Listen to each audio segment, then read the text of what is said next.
Okay, I'm back. A 4,000 meters dive takes a while, doesn't it?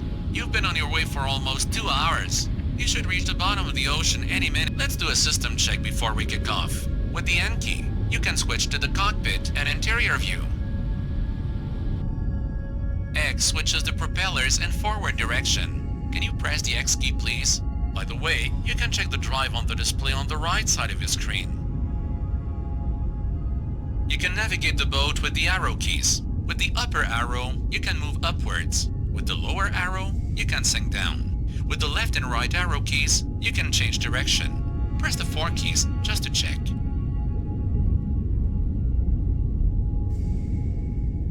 Okay, it works. Now, let's change the propeller direction to make them go backwards. If you could press the Y key, please, you'll see that the propellers stop.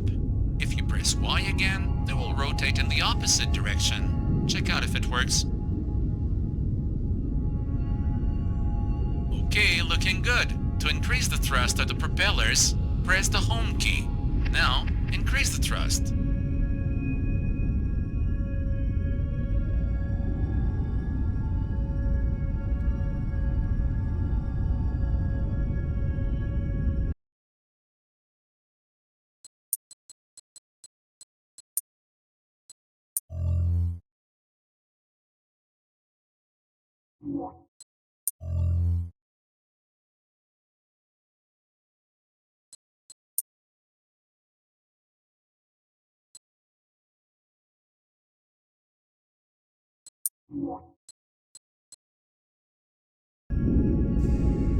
And now, let's reduce the thrust.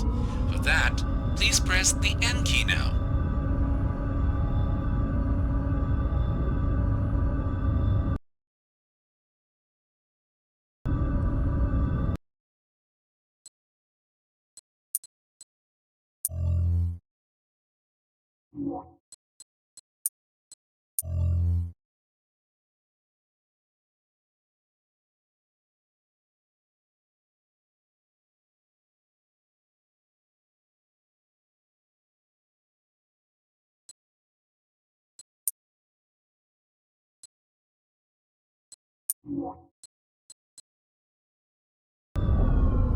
Perfect. It works well.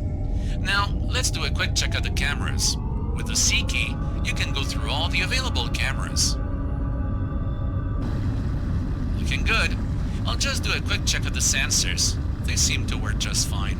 Once again, make sure you keep an eye on the display on the right side of the screen. It is very important. If any bar on this side turns red, it gets critical. In that case, we better abort the dive before something goes seriously wrong.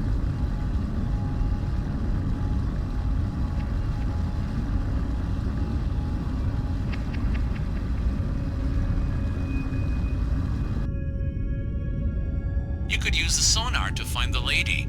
To do this, press the E key. You should then hear a ping sound, which is repeated in a certain interval. I've modified the sonar a little bit. When it hits metal, it returns a somewhat muffled ping. The higher the volume, the closer you are.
While you're cruising back and forth down there, remember the currents. They can hit you at any time and throw your boat off course wherever they want.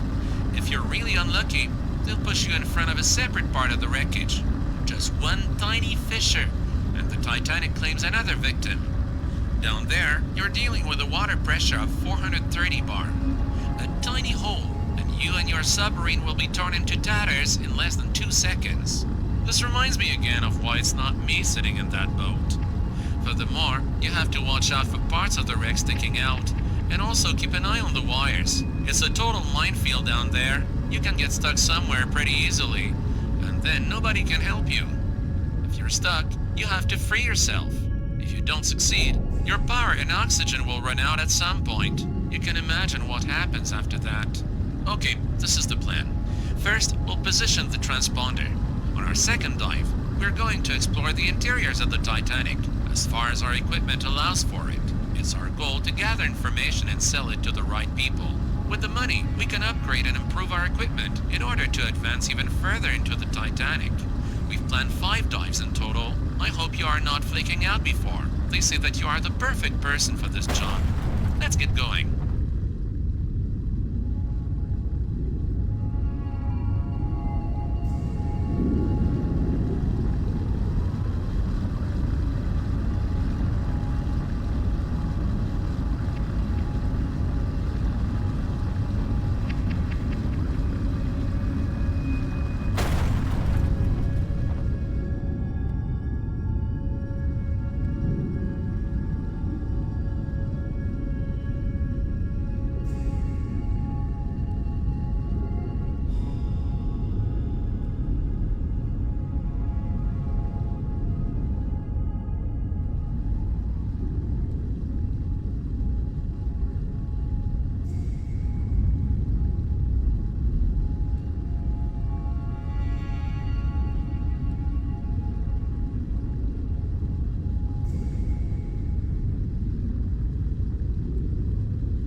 Fantastic!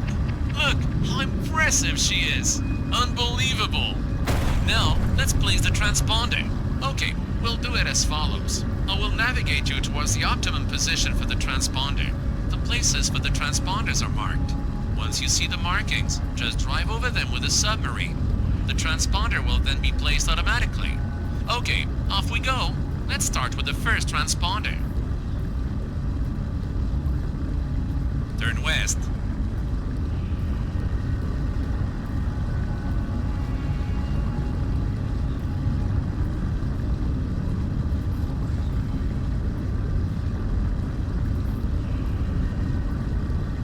Even further.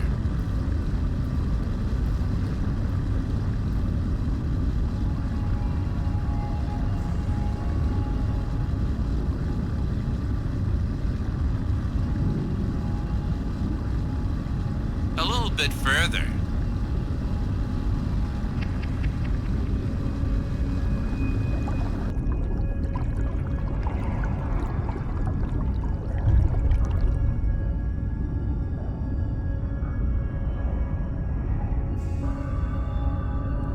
Okay, that was the first transponder. 3 to go. On to the next one. Now, go east.